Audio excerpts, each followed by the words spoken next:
Bismillahirrahmanirrahim. Assalamualaikum warahmatullahi wabarakatuh. Alhamdulillahi rabbil alamin. Allahumma salli ala Sayyidina Muhammadin miftahi babir rahmatillah adada ma fi ilmillah salatan daiman bidawam mulkillah wa ala alihi wa sahbihi wa sallim. Alhamdulillah, puja dan puji syukur kita tetap tercurahkan kepada junjungan kita Nabi Yuna Muhammadin sallallahu alaihi wasallam, yang dimana di tanpa beliau tidak dapat kumpul kita di tempat yang mulia ini bersama-sama menjunjung dan meninggikan beliau sallallahu alaihi wasallam. Alhamdulillah, hari ini, malam ini saya mendapat kabar yang bahagia bahwa bagaimana perjuangan guru besar kita Habib Segaf bin Umar akhirnya tercapai juga, dan hari ini juga acara ini terlaksanakan. Dan alhamdulillah masih banyak orang yang suka dan senang dan banyak mendoakan beliau. Semoga Allah panjangkan umur beliau, Allah berikan kesehatan terhadap beliau, dan Allah tingkatkan magamnya dan naikkan magamnya insyaallah. Alhamdulillah pula hari ini Habib kita, Habib Segaf bin Umar As-Segaf mengalami cobaan yang cukup besar, di mana beliau masih dalam kondisi sakit, masih ada yang menjelek-jelekkan nama beliau. Ini di sini ini katakan alhamdulillah, karena di sini juga Allah menunjukkan bahwa ini jalan beliau untuk meninggikan magam guru kita. Dan insyaallah berkat cobaan yang besar ini, guru kita bukan majelisnya dan hadrahnya semakin kecil, tapi semakin besar insyaallah di tahun-tahun yang akan datang. Dan hadirinnya jangan bosan-bosan buat datang ke majelis yang mulia ini. Karena apa hadirin? Majelis kita bukan majelis bid'ah. Majelis kita adalah majelis ajarannya dari para pendahulu-pendahulu kita, dari para ajdad wa aslaf kita para hadirin, yang dimana tidak ada sedikit pun yang melenceng daripada acara kita satu persatu insyaallah sampai selesai. Kalau kita dibilang pakai hadrah, pakai perkusi, pakai yang lain itu bid'ah, bagaimana yang bikin konser dangdut tidak selesai-selesai? Bukan hanya di sini hadirin. Kalau guru kita ini dirongrong, biasa. Kita ini ahli sunnah wal jamaah, biasa dirongrong oleh musuh-musuh kita. Musuh kita cuma satu, insya Allah jangan bertambah lagi. Karena satu aja kita udah puyeng, apalagi tambah banyak. Kalau tambah banyak berarti insya Allah tahun depan jamaahnya tambah banyak, hidayahnya tambah banyak, inayahnya tambah banyak, insya Allah hadrahnya tambah banyak. Jangan nanggung-nanggung kalau mau bikin. Insya Allah hadirin rahimakumullah. Kenapa saya katakan musuh kita cuma satu? Karena musuh kita ini sudah jelas siapa mereka. Yang hari ini melakukan pengeboman di Syria, yang salah satu imam besar kita meninggal dunia. Insya Allah Allah masukkan beliau ke dalam surganya Allah dengan pimpinan Nabi Yuna Muhammad SAW. Musuh kita adalah Wahabi para hadirin, yang dimana mereka ini hanya bisa merongrong, mengobrak-abrik dalam isi kita para hadirin. Mereka mengatakan apa-apa yang kita lakukan itu adalah bid'ah. Maulid kita bid'ah, sholawat kita bid'ah. Padahal dari tadi awal sampai detik ini tidak ada sedikit pun yang bid'ah. Dan jangan takut ada sedikit pun yang bid'ah. Kenapa alat musik ada di sini? Semuanya itu untuk apa? Untuk meriahkan, untuk memeriahkan, untuk mendukung. Bukan untuk apa-apa alat musik di sini para hadirin. Jadi jangan takut. Kalau dengan adanya alat musik di sini para hadirin, mungkin ada yang dicuci otaknya oleh para Wahabi bahwa majelisnya Habib Segaf bin Abdurrahman As-Segaf itu bid'ah. Maka saya katakan detik ini, majelis ini tidak ada bid'ahnya sedikit pun, dan majelis ini harus lebih besar daripada yang akan datang para hadirin. Mereka hanya menggunakan satu dalil ya para hadirin untuk mengatakan majelis kita bid'ah. Mereka mengatakan bid'ah itu apa-apa yang tidak dilakukan oleh Nabi. Maka sewajarnya kita menanyakan kepada mereka sebagai orang pintar yang menurut mereka dirinya adalah pintar, dan kita adalah orang bodoh yang wajib masuk neraka menurut mereka. Bid'ah menurut mereka adalah apa-apa yang tidak dianjurkan oleh Nabi. Ini ilmu dari mana? Ini ajaran dari mana? Apakah para salaf kita mengajarkan seperti ini? Apakah pada pendahulu-pendahulu kita mengajarkan yang seperti ini? Tidak benar para hadirin. Bid'ah yang benar itu adalah bukan segala sesuatu yang tidak dilakukan Nabi, tapi segala sesuatu yang baru, yang bertentangan atau tidak ada di dalam Al-Quran dan Al-Hadis. Nah, kalau mereka mengatakan maulid kita ini bid'ah karena Nabi Muhammad SAW tidak menganjurkan untuk adanya maulid maupun dan sekitarnya itu, apakah mereka itu berani membid'ahkan para sahabat? Karena banyak juga sahabat yang melakukan bid'ah, tapi bid'ah hasanah. Ni'matil bid'ah hadhihi, itu kata Sayyidina Ali. Nikmatnya bid'ah ya ini. Seperti Sayyidina Umar mengatur cara tarawih, mengatur rakaatnya, jamaahnya, tempatnya dan lain-lainnya. Apakah berani mereka para Wahabi membid'ahkan beliau, sahabatul Rasul? Maka mereka berdalih, kalau sahabatnya Nabi tidak apa-apa. Tapi setelah sahabatnya Nabi, itu yang bid'ah. Termasuk kita nantinya para hadirin. Sayyidina Utsman, azan pertama di setiap Jumat. Apa berani mereka membid'ahkan juga? Mereka tidak berani. Sayyidina Ali menulis ilmu nahu. Mereka juga tidak berani. Kalau kita tanya, kenapa kalian membid'ahkan kita? Dan kenapa kalian tidak berani membid'ahkan sahabatul Rasul? Oh, enggak apa-apa, Beb. Kalau para sahabat Nabi, itu enggak apa-apa. Tapi setelah sahabat Nabi, itu yang bid'ah. Kalau mereka bilang seperti itu, berarti dengan adanya para tabi'in, itu yang paling bid'ah. Berarti kan setelah para sahabat Rasul, para tabi'in, dengan adanya madhab, zamannya Rasul tidak ada madhab, zamannya sahabat tidak ada madhab, berarti imam-imamnya bid'ah, Imam Syafi'i dan lain sebagainya. Oh, kata mereka, oh kalau tidak apa-apa juga, Beb. Tapi setelah itu yang bid'ah. Bagaimana pintarnya mereka memutar otak kita para hadirin. Untuk apa? Supaya kita ini tetap bid'ah. Karena menurut mereka, bid'ah itu hanya yang tidak dilakukan oleh Nabi. Kalau mereka kita undang maulid, mungkin ada di antara kita yang mereka dari kaum Wahabi datang untuk apa? Cari jalan. Oh, menurut Habib ini gini. Oke, besok Habib ini kita bid'ahkan aja. Tidak ada masalah. Nanti majelisnya juga kita bid'ahkan. Berarti mereka itu yang otaknya lagi sakit. Nah, jadi para hadirin jangan takut. Kalau solawatannya terbangnya segini, ada lagi majelis yang lain terbangannya setengah badan saya. Itu juga tidak bid'ah. Kita ini dikasih majelis ini untuk apa? Kita ini dikasih majelis untuk mediasi. Habibana Segaf, Habib Fahmi dan Habib-Habib yang lain itu untuk apa? Mereka ini adalah mediator. Mediator kepada siapa? Daripada kita, kepada para ajdad wa aslaf. Setelah daripada ajdad wa aslaf kepada siapa? Baginda sallallahu alaihi wasallam. Siapa lagi yang mau dibid'ahkan kalau begitu para hadirin? Dasar mereka itu hanya satu. Wa kullu bid'atin dhalalah wa kullu dhalalatin finnar. Jadi yang masuk neraka itu kita yang bid'ah, mereka doang yang mau masuk surga. Itu ngimpi berarti mereka para hadirin. Karena apa? Saya katakan mereka ngimpi. Loh, kita ini menjunjung Rasul. Kenapa kita tidak mau bersolawat kepada Rasul? Kenapa? Di dalam kita sholat sudah diwajibkan kita untuk sholawat kepada Rasul. Apakah yang dikarang oleh Habibana Ali bin Muhammad Al-Habsyi itu semuanya bid'ah? Yang dikarang oleh Habibana Ali bin Muhammad Al-Habsyi itu syair-syair dangdut? Bukan. Yang dikarang oleh beliau adalah bait-bait syair yang meninggikan Rasulullah SAW. Dari awal kitab sampai akhir kitab isinya doa. Tidak ada syairnya yang menghina Rasul. Kalau ada syairnya menghina Rasul, berarti Anda belum benar cara bacanya, alias Anda ngawur buta huruf. Kan begitu para hadirin. Sekali lagi para hadirin, apapun yang ada di dalam hati kita, yakini. Kalau kita malam ini yakin hadir datang ke sini bahwa di sini majelis yang tepat dan benar buat kita, yakini. Karena apa para hadirin? Rasulullah dan para malaikatnya hadir insyaallah di tengah-tengah kita, ikut mengamini doa-doa kita dan mendoakan kita semua insyaallah. Siapa yang tidak mau mati jadi umatnya Rasulullah SAW? Siapa yang mau mati nyungsep di dalam sana?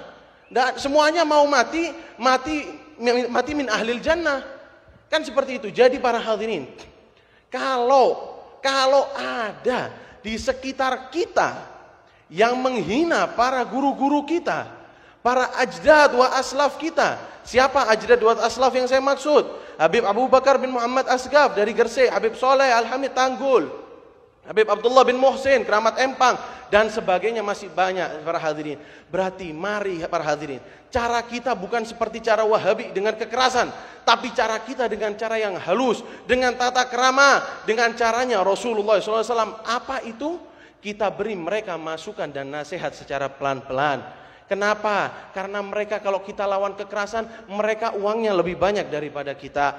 buat majelis seperti ini menurut mereka ini uang kecil, tapi buat kita ini uang besar. Karena apa? Uang besar yang kita keluarkan di sini nyambungnya langsung ke baginda sallallahu alaihi wasallam. Insya Allah tidak ada perantara daripada kita kepada baginda sallallahu alaihi wasallam. Ikut mengamini doa kita, ikut mendoakan kita di sini, dan insya Allah mengangkat semua derajat-derajat kita para hadirin.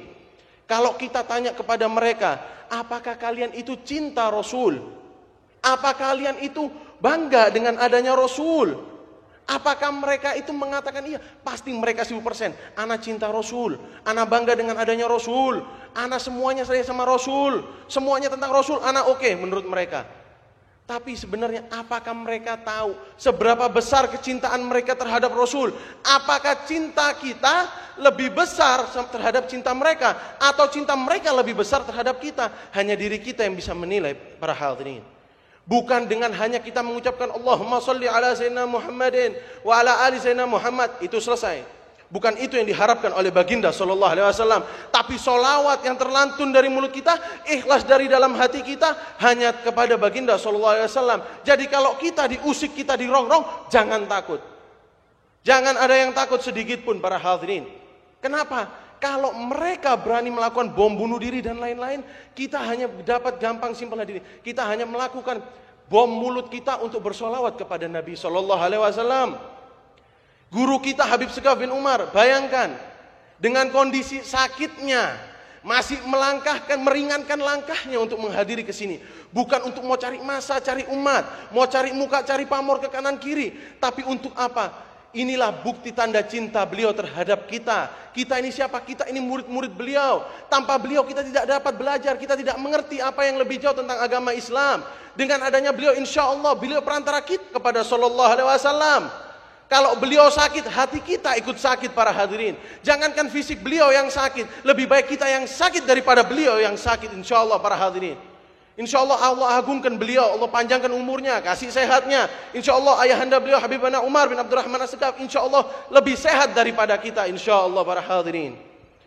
Para hadirin, kalau kita tanya siapa itu Rasulullah, karena kita kan mengatakan kita cinta Rasulullah, kita ini belum ada apa-apanya untuk mengetahui siapa itu Rasulullah. Karena tidak ada yang mengenalinya lebih dalam daripada penciptanya. Wa ala tafannuni wasifihi biwasihi yabna zaman wa fihi ma lam yusofi. Kalau kita menceritakan beliau itu bisa. Tapi kalau kita menceritakan apa-apa tentang beliau itu bisa. Tapi kata-kata kita akan habis, waktu kita akan habis, tapi sifatnya Rasulullah SAW tidak akan habis sampai akhir zaman. Dan tidak akan bisa kita sebutkan satu persatu sifat beliau. Hal apa yang dapat kita lakukan? Tiru sifat beliau yang kita fahami, dan tiru sifat beliau apa yang kita akan lakukan dan yakini apa yang kita lakukan sesuai dengan perintah sallallahu alaihi wasallam para hadirin. Sallallahu alaihi wasallam ini adalah insan yang terbaik. Namanya dikenal sebelum wujudnya dikenal. Bayangkan, namanya dikenal sebelum wujudnya ada. Nabi sallallahu alaihi wasallam bersabda, kuntu nabiyan wa adamun lamun jadilun fi tinatin. Nabi sudah dikenal sedangkan Adam masih di antara tanah dan air. Bayangkan kemuliaan Rasulullah SAW. Apakah solawat kita udah cukup? Apakah solawat kita masih kurang? Hanya diri kita yang bisa menilai para hadirin. Jadi jangan segan-segan. Saya tidak bosan ngingetin para hadirin untuk jangan segan-segan meringkankan langkah kaki kita. Berapa uang yang kita keluarkan dari rumah melangkah ke sini, insya Allah diganti sama Allah 10 kali lipat kalau kita ikhlas. Dan yakinin kita datang ke sini kita ikhlas hanya karena Nabi SAW. Jangan karena majelisnya mau dengerin sholawatan sama hadrahnya, tapi datang ke sini karena kita lihat siapa di balik majelis ini. Apakah di belakang majelis ini penyanyi dangdut? Apakah di belakang majelis ini tukang konser? Kalau Habib Segaf bikin konser kayak begini, ini kurang gede. Karena apa? Nabi tidak cukup, kita mau gede-gedein kayak begini kurang cukup. Mau bikin lebih besar, bikin lebih besar, tidak ada bid'ahnya. Jangan takut, mau pakai apa? Drum band, perkusi, pakai. Kenapa? Banyak majelis di luar yang lebih besar pakai. Kenapa guru kita yang dirongrong? Karena kita lihat background guru kita. Siapa di belakang beliau? Habib Abdurrahman bin Ahmad bin Abdul Qadir As-Segaf. Siapa tidak mengerti beliau? Kalau beliau dirongrong, itu dirongrong karena siapa? Karena orang iri dengan pendahulunya, dengan kakeknya. Nah, beliau korbannya. Tapi dengan beliau menjadi korban, ini tandanya magam beliau insya Allah di atasnya semuanya insya Allah. Dan satu lagi para hadirin, jangan sampai Anda salah memilih guru. Dan hati-hati dalam membaca buku para hadirin. Buku saat ini diciptakan oleh Ustadz A, Ustadz ini, itu. Semuanya backgroundnya adalah uang. Buku bukan segala-galanya para hadirin. Tapi apa? Bukan saya mengatakan hanya para habaib yang bisa kita pelajarin. Terkadang habaib kita sendiri pun masih kurang. Mana yang kita yakini, mana yang paling kita tepati di dalam hati kita, bismillah. Di Jakarta tidak kurang majelis. Majelis mana? Allah sama, asal niatnya satu. Jangan niat cari uang, jangan niat cari politik, apalagi majelis yang bercampur tangan dengan politik. Karena apa? Habib Abu Bakar bin Muhammad As-Segaf di setiap majelisnya tidak beliau mengizinkan siapapun untuk bercampur berbau politik duduk di dalam majelisnya. Karena majelis Habib Abu Bakar bin Muhammad As-Segaf, wali Gresik, beliau adalah wali kutub di zamannya. Siapa yang tidak mengenal beliau? Ulama di Indonesia, di dunia, semua mengenal beliau. Jauh-jauh datang dari Hadramut untuk hanya ziarah kepada beliau. Beliau tidak mengizinkan sedikit pun majelisnya berbau politik. Karena apa? Sekali majelis kita berbau politik, selesai. Nikmatnya baginda sallallahu alaihi wasallam stop, berhenti. Karena apa? Ending-endingnya kita berbicara masalah uang dan masalah politik. Alhamdulillah kita belum melihat sedikit pun orang politik di atas panggung sini. Insya Allah baginda yang duduk di sini sebagai mengamini doa-doa kita insya Allah para hadirin. Hadirin, satu lagi, bagaimana kita melihat kemuliaan baginda sallallahu alaihi wasallam?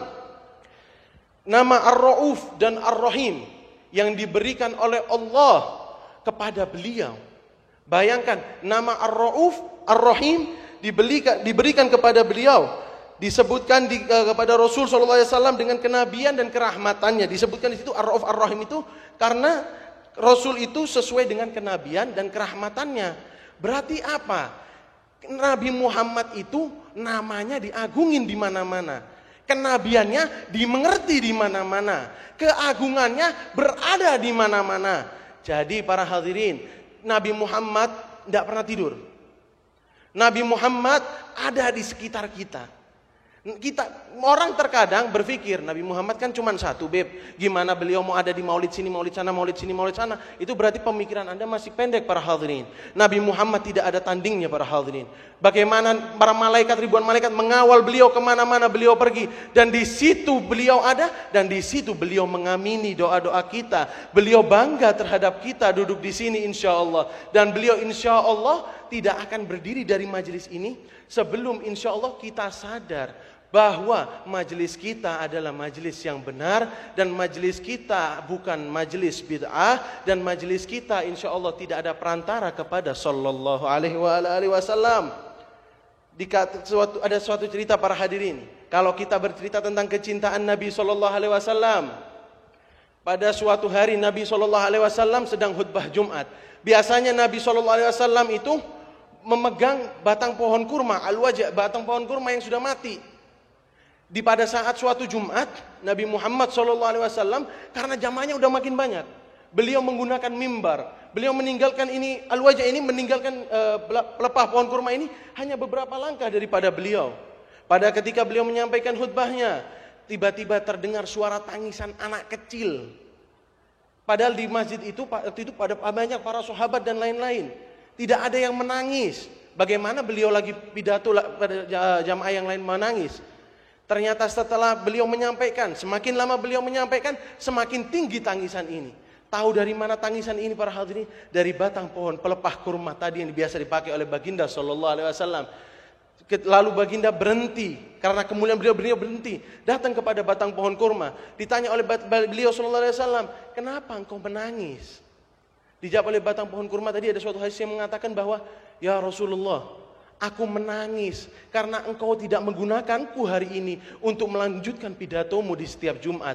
Bayangkan bagaimana kecintaan pohon kurma yang ditinggal cuma berapa langkah sama Rasulullah, dia menangis. Apakah cinta kita seperti itu para hadirin? Kalau kita bilang kita cinta Rasul, maka kita cinta aulianya Allah. Kalau kita bilang cinta aulianya Allah, kita cinta agama kita. Kalau kita cinta agama kita, kita perjuangkan hingga titik darah habis kita. Bagaimana agama kita berdiri di negara ini. Negara ini adalah negara Republik Islam. Ini Republik Indonesia adalah Islam, mayoritas Islam. Pancasila pertama, sila pertama, ketuhanan yang Maha Esa. Jangan dirubah jadi kesesatan yang merajalela, tapi agungkan tetap ketuhanan yang Maha Esa. Maka hukum Islam wajib hukumnya untuk berdiri di negara kita. Majelis seperti ini, jangan bosan berdiri. Bikin setiap bulan, insya Allah banyak yang hadir. Jangan takut kekurangan masa hadirin. Kalau tahun ini kita yang datang sekian, tahun depan bawa keluarga kita. Karena apa? Kita udah yakin backgroundnya Habib Segaf siapa. Maka bawa keluarga kita lebih banyak para hadirin. Jangan takut berapa sih bensin yang kita keluarkan dari rumah ke sini. Kalau kita yakin hati kita tulus melangkah ke sini karena guru kita adalah penyambung kita kepada Sallallahu Alaihi Wasallam, maka insya Allah diganti sama Allah. Nabi Musa alaihissalam aja mau jadi umatnya Rasulullah. Kenapa kita? Kenapa saya mengatakan seperti itu? Ada suatu hadis yang menceritakan bahwa pada suatu saat Nabi Musa alaihissalam itu menghadap kepada Allah dan bertanya, ya Allah, kenapa aku datang di Lauhil Mahfud, aku mendapat di Lauhil Mahfud suatu kaum yang dimana mereka berniat baik, kau berikan mereka ganjaran 10 kali lipat. Kalau mereka berbuat maksiat, engkau kasih 1 dosa. Alhasil semua keenakan diberikan kepada kaum ini. Dan satu lagi yang paling nikmat para hadirin, mereka adalah kaum terakhir, tapi mereka masuk surga pertama kali. Nabi Musa bertanya, ya Allah, jadikanlah mereka kaumku. Tahu dijawab apa oleh Allah Subhanahu Wa Taala? Mereka adalah umatnya Muhammad Sallallahu Alaihi Wasallam. Siapa umat Sallallahu Alaihi Wasallam? Kita yang hadir malam ini di majelis ini dan keluarga dan sanak famili kita, insya Allah. Betapa bangganya kita bisa menjadi umatnya Sallallahu Alaihi Wasallam. Musa alaihissalam aja mau jadi umatnya Sallallahu Alaihi Wasallam. Kenapa kita tidak boleh sholawat, tidak boleh maulid? Karena para hadirin, sekali lagi perjuangkan hingga titik habis kita. Majelis kita, maulidin Nabi Sallallahu Alaihi Wasallam, perjuangkan hingga titik habis. Jangan berhenti para hadirin. Kalau kita dikorek, tenang aja, babas terus. Jangan pakai berhenti. Insya Allah Al-Adni yang dipimpin Habib Fahmi bin Abi Bakar Al-Idrus dan saya pimpin, insya Allah akan mendampingin Mahabbatus Sholihin sampai titik darah habis kita, insya Allah. Tidak akan kurang sedikit pun cinta kita kepada Mahabbatus Sholihin. Karena apa? Ini cinta kepada orang soleh, cinta pada Nabi Muhammad SAW. Insya Allah para hadirin, apa yang saya sampaikan dapat Anda terima dan dapat menjadi pelajaran bagi orang yang menteror Habibana Segaf bin Umar, dan insya Allah dibukakan pintu hatinya, diberikan hidayah serta inayahnya dari Allah, dan insya Allah kita yang duduk di sini insya Allah diberikan kemuliaan Allah Subhanahu Wa Taala. Insya Allah apa-apa yang kita keluarkan dan dibalas oleh Allah Subhanahu Wa Taala. Ini sekedar sedikit yang apa yang saya dapat berikan. Saya mohon maaf kalau ada kesalahpahaman atau apa. Kalau ada kurangnya, saya mohon maaf. Hanya orang kecil seperti saya masih kurang banyak tentang agama ataupun apapun itu. Saya mohon maaf yang sebesar-besarnya. Kalau ada yang sakit hati tidak terima, terserah, saya minta maaf. Kalau masih tidak terima, fadhol kita ketemu. Insya Allah kita selesaikan dengan caranya baginda SAW. Karena bukan cara saya untuk menteror di belakang layar. Jazakallahu khair, hadza minni wal afu minkum. Wassalamualaikum warahmatullahi wabarakatuh.